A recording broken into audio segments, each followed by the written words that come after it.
नाही वेरेन वेरानी सम्मंतीत कुदाचनंग अवेरिन च सम्मंती एस धम्मो सनातनो। यानी वैर से वैर कभी शांत नहीं होते, अवैर से ही वैर शांत होते हैं। यदि हमसे कोई जरा किसी से लड़ाई झगड़ा हो जाता है या कोई पुरानी वो होती है, अगर हम उसे मन में बना के रखेंगे तो वो कभी शांत नहीं होती, उसे निकाल देते हम, फिर वही मेल प्रेम से रहने लगते हैं। तो मतलब कि मन में कोई वो नहीं रहती है, दूसरे व्यक्ति को भी अच्छा संदेश मिलता है कि हाँ भाई जब इनके मन में कोई घृणा नहीं है, कोई द्वेष नहीं है, तो हमें भी नहीं रखना चाहिए। तो इससे हमारे जीवन में इतना परिवर्तन आया कि अब कभी ऐसा कुछ होता है तो हम उस चीज को मन में नहीं रखते, उसी समय खत्म कर देते हैं। विचारधारा है वो स्वयं धीरे धीरे बदलने लगती है और आप बहुत विनम्र हो जाते हैं, शांत, सहनशील, करुणामयी हो जाते हैं और आपको देखकर सामने वाले भी पॉजिटिव हो जाते हैं। एमबी न्यूज़ 24/7 नीलम बोध के साथ। और साथियों, आज हूँ मैं इंद्रप्रस्थ पार्क, जो कि दिल्ली के कोने कोने से चलकर लोग यहाँ पर आए हैं और आज बहुत सारे लोग हैं, हर्षोल्लास का माहौल है। यहाँ पर बाबूजी भी है, उनसे भी जुड़ूंगी। बाबूजी, नाम क्या है? हुक्म सिंह। बाबूजी कहाँ से आए हैं? मैं जमुना पार से हूँ, आईपी एक्सटेंशन से पूर्व एसडीएम हूँ, एसडीएम बिहार। जी, आज हम देख रहे हैं कि जितने भी बौद्ध लोग हैं वो यहाँ पर एकत्रित हुए हैं, एक दूसरे के साथ में मेल जोल बढ़ा रहे हैं, तो कैसा लग रहा है? बहुत अच्छा लग रहा है।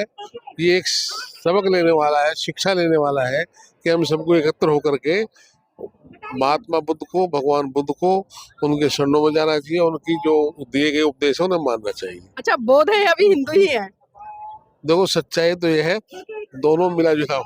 अच्छा, मिले जुले हो, लेकिन मिला जुला तो बड़ा खतरनाक होता है, क्योंकि बहुत सारे महान पुरुषों ने कहा है कि दो नाव पे पैर रखने से अच्छा है एक नाव पर चल लें। देखो बेटे, मैं झूठ बोलता नहीं, मैं तो पक्का बुद्धिस्ट हूँ, लेकिन आपकी जो आंटी है ना, वो कई बार गड़बड़ करती है। तो यही चीजें हैं, क्योंकि हम अक्सर देखते हैं कि महिलाएं कहीं ना कहीं सुधरने का नाम नहीं ले रही है और फिर दोष पुरुषों पर मढ़ती है। तो बाबूजी, जो बुद्धिज्म है, बुद्धिज्म के सिद्धांत क्या कहते हैं मानव कल्याण के लिए? मानव कल्याण के लिए बुद्धिज्म के सिद्धांत कहते हैं कि हमें अंधविश्वास से दूर रहना चाहिए, अंधविश्वास में नहीं पड़ना चाहिए, मानव सेवा करनी चाहिए, दूसरों को भलाई करना चाहिए और अच्छे रास्ते पर चलना चाहिए। जी, तो देखिए, वास्तव में बिल्कुल सही बात है जिस तरह से लोग समझते हैं बुद्धिज्म को, क्योंकि कहीं ना कहीं हम देखते हैं कि लोग प्रतीकात्मक तो बुद्धिज्म का बहुत बड़े स्तर पर प्रचार प्रसार करते नजर आते हैं, झंडे लगा लेते हैं, पंचशील का पटका पहन लेते हैं, और भी तरह तरह की चीजें हैं, लेकिन जब व्यवहारिकता में उन्हें उतारने की बात आती है, वहां पर हम देखते हैं कि बहुत कम लोग जो नजर आते हैं जो व्यवहार में बुद्धिज्म को उतारते हैं। यहाँ जी, नाम क्या है? जय भीम जी। जय भीम नवोदय। हाँ जी, डॉक्टर भीम भास्कर। डॉक्टर भीम भास्कर। भीम भास्कर। अच्छा, बताइए यहाँ पर आने का उद्देश्य क्या है? यहाँ पे आने का उद्देश्य हमारा ये है कि जितने भी हम बौद्ध धर्म के लोग हैं वो अपना एक गेट टुगेदर करते हैं, एक दूसरे को जान पाएँ, एक दूसरे को पहचान पाएँ, और जो भी जिस भी क्षेत्र में जो कार्य कर रहे हैं वो उन चीज़ों का आदान प्रदान कर पाएँ, एक दूसरे को सपोर्ट कर पाएँ। अच्छा, क्या लगता है जो भगवान बुद्ध के सिद्धांत हैं उनकी कितनी जरूरत है भारत को? मैडम, सारी ज़रूरत है, क्योंकि भगवान बुद्ध ने जो शांति का संदेश दिया, सबसे पहले तो पीसफुल, अल्टीमेटली हमें क्या चाहिए, क्या शांति। अगर आप एग्जांपल देता हूँ कि आप कहीं घूमने जा रहे हैं, ठीक है, आप 2 दिन घूमने जाएंगे, 3 दिन घूमेंगे, 4 दिन घूमेंगे, बट आपको घूमने के बाद है कि यार आप चलो, अब घर चलते हैं, मतलब शांति चाहिए। आप किसी पार्टी फंक्शन में जा रहे हैं, 2 घंटे 4 घंटे पार्टी कर ली, उसके बाद में चलो यार अब चलते हैं, आराम चाहिए, शांति चाहिए। तो शांति जो है वो हमारा एक अंतिम एक लक्ष्य है। अच्छा, शांति मिलेगी कैसे? क्योंकि आज भारत में जिस तरह का माहौल हम देख रहे हैं, आए दिन जाति के आधार पर अत्याचार, शोषण हो रहे हैं, आए दिन हिंदू राष्ट्र की मांग उठ रही है, तो क्या लगता है ऐसे में जो शांति कैसे स्थापित हो पाएगी? मैडम, ज़रूरत है जो भी हमारे महापुरुषों ने सिद्धांत बनाए हैं, जो भगवान बुद्ध ने जो सिद्धांत बताए हैं। क्या सिद्धांत है वो? मैडम, सिद्धांत उसमें ये है कि जो शांति, करुणा, प्रज्ञा, एक दूसरे के लिए भाईचारे का भाव, और सही को सही और गलत को गलत, जो ये डिफरेंस करने का जो तरीका है, अगर आप ये कर पाते हैं तो शांति अपने आप स्थापित हो जाएगी। अच्छा, भगवान बुद्ध का जो धम्म है वो धर्म को किस तरह से डिफाइन करता है? क्या कहता है कि धम्म क्या है? मैडम, धम्म बेसिकली एक मार्ग है जो आपको एक समता से रहना सिखाता है। इसके अलावा वो आपको सिखाता है कि क्या सही है और क्या गलत है। अच्छा, आजकल लोग समता में रह रहे हैं, लगता है आपको कि आज लोगों के अंदर समता का भाव है? मुश्किल से 1%। 1%। चलिए ठीक है। तो देखिए बिल्कुल सही बात है, अपना जो अनुभव है वो लोगों को साझा करना चाहिए। और यहाँ पर जो धम्म प्रभा यूट्यूब चैनल है उसकी तरफ से भी लोग एकत्रित हुए हैं। अभी बुद्ध वंदना उन लोगों ने किया और यहाँ पर प्रतियोगिता भी रखी है इन लोगों ने। और इसी कड़ी में यहाँ पर जो धम्मपद संघ है, धम्मपद संघ भी आज यहाँ पर पहुंचा है। और तमाम यहाँ पर आप देख सकते हैं कि जिस तरह से लोगों ने स्टॉल लगाए हैं भगवान बुद्ध की, बाबा साहब की, तमाम बहुजन नायक नायिकाओं की आपको यहाँ पर किताबें, साहित्य और जो बहुत सुंदर सुंदर तस्वीरें हैं वो मिल जाएंगी। तो आपको खरीदनी है तो इधर जरूर आइएगा। और यहाँ पर हम धम्मपद संघ के कुछ स्टॉल पर लोग खड़े हैं, उनसे भी जुड़ेंगे। और आप देख सकते हैं, आप सभी को जय भीम नमो बुद्धाय। हेलो, नमो बुद्धाय, जय भीम सभी को। जय कैसे भीम हैं आप? नमो बुद्धाय। हम बहुत अच्छे। अच्छा ये बताइए, आप लोगों ने यहाँ पर धम्मपद संघ का बैनर लगाया हुआ है, तो क्यों लगाया हुआ है और आज यहाँ पर क्या कार्यक्रम चल रहा है?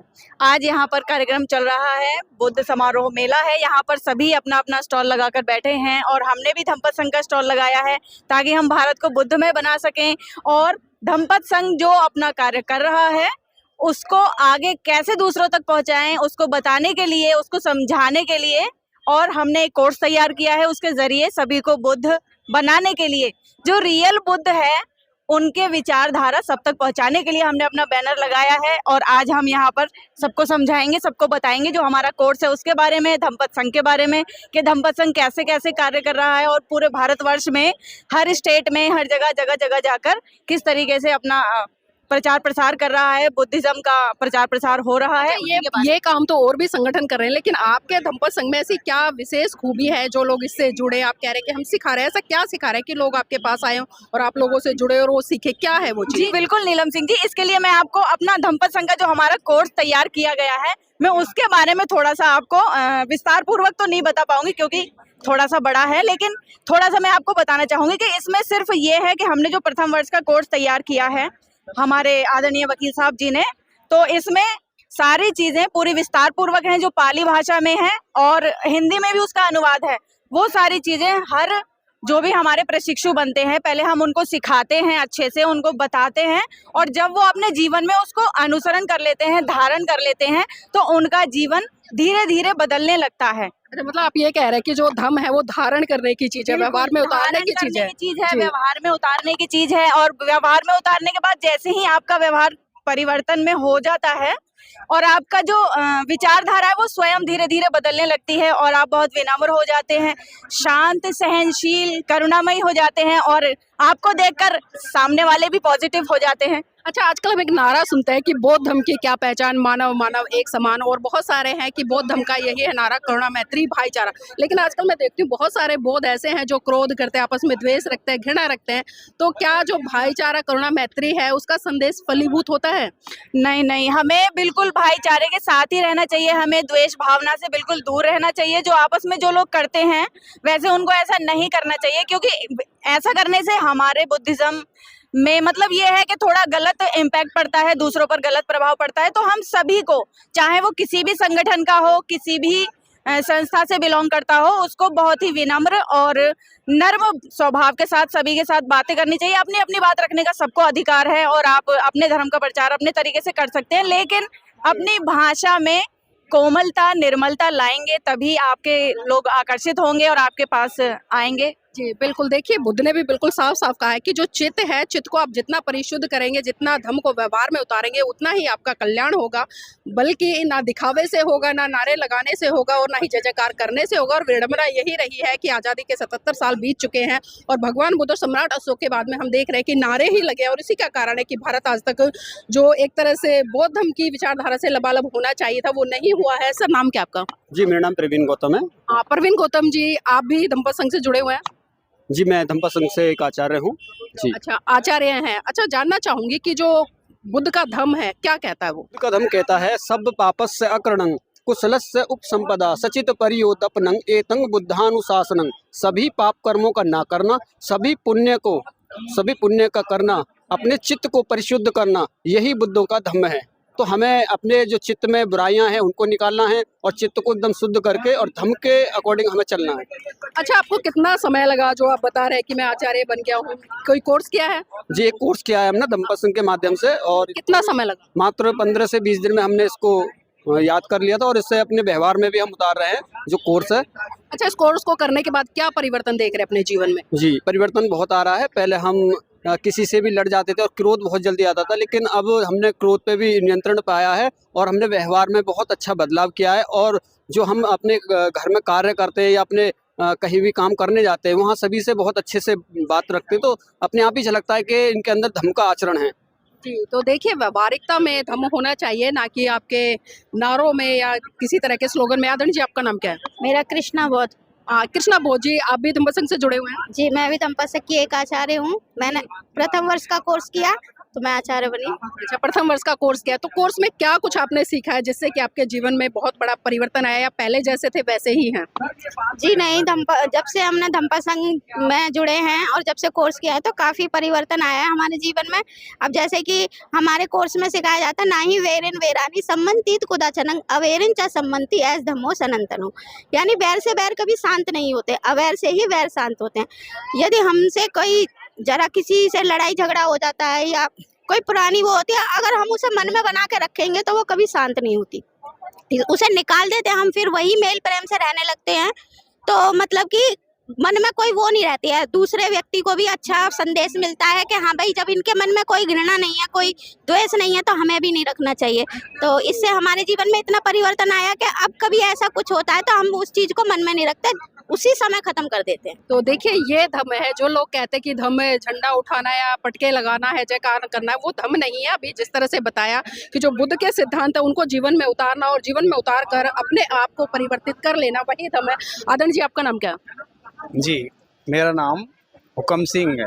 हुक्म सिंह, मैं भी प्रथम वर्ष का धम्पत संघ का आचार्य हूँ। अच्छा, आप भी आचार्य हैं। तो आपने जो कोर्स करा, कोर्स करने के बाद और कोर्स करने से पहले कितना बड़ा फर्क देखते हैं? जी, फर्क है, बहुत फर्क है। पहले हमें पंचशील का ज्ञान नहीं था, तो पंचशील बताए जाते हैं, उसमें ये समझाया जाता है कि किसी पे गुस्सा नहीं करना चाहिए, प्राणी हिंसा नहीं करनी चाहिए, बेविचार नहीं करना चाहिए, चोरी नहीं करनी चाहिए। तो आदमी अगर कोई भी अपना जीवन सफल बनाना चाहता है तो उसको धम्पत संघ का कोर्स करना चाहिए, क्योंकि इसमें धम्पद के पद और पंचशील का ज्ञान, धम्मपालन गाथा, ये सब सिखाए जाते हैं। ये हर एक धम्मपालन गाथाओं में क्या कुछ सीखा है? कोई गाथाएं बताएं हमारे दर्शकों को, क्योंकि हमारे तमाम दर्शक देख पा रहे होंगे, तो कुछ बताएं उसके बारे में। जी, धम्मपालन गाथा का मतलब है सभ्य पापस अकरणं कुशलस उपसंपदा सचित्त परियोधपनंग एतंग बुद्धा अनुशासनम। पाप कर्म नहीं करना, पुण्य कर्म करना, अपने चित्त को परिशुद्ध करना, यही बौद्धों की शिक्षा है। तो धम्मपालन गाथा का मतलब तो ये है। जी, तो देखिए, बिल्कुल सही बात है। भगवान बुद्ध ने भी साफ से कहा कि किसी भी गलत काम को ना करना, अच्छे कामों का संचय करना, अपने चित्त को परिशुद्ध करना और सही गलत के बीच में एक तरह से भेद करके अपने चित्त को परिशुद्ध कर लेना और आगे बढ़ना, यही बुद्धों की शिक्षा है। तो साथियों, यहाँ पर तमाम लोग आए और आज मैं सभी से जुड़ने का प्रयास करूंगी, लेकिन एक बात मैं जरूर कहूंगी कि जो भगवान बुद्ध का धम्म है वो कोई ऐसा धम्म नहीं है कि नारों तक सीमित हो जाए या झंडे पटके या कार्यक्रमों तक सीमित हो जाए, बल्कि वो आपके व्यवहार में उतार कर आपके चित्त को परिशुद्ध करते हुए आगे आपको बढ़ाता है, एक आपको मार्ग देता है, और जो मार्ग देता है वो मध्य मार्ग देता है। क्योंकि बहुत सारे लोग ये कहते नजर आते हैं कि जो बुद्ध का धम्म है उसमें शांति है, उसमें अहिंसा है, और लोग मतलब एक तरह से डरपोक बन जाते हैं इस धम्म को धारण करके, लेकिन ऐसा बिल्कुल भी नहीं है, क्योंकि बुद्ध ने मध्यम मार्ग दिया। अगर आपके ऊपर कभी आपके प्राणों पर कोई आपत्ति आ जाए या कोई आप पर हमला करता है तो बुद्ध वहां पर आपको मध्यम मार्ग देता है कि आप सेल्फ डिफेंस के लिए हमला कर सकते हैं, लेकिन सोच समझ कर वो करना पड़ेगा। तो साथियों, मैं चाहूंगी आप इस वीडियो को लाइक करें, शेयर करें और कमेंट करके अपनी प्रतिक्रिया जरूर दें।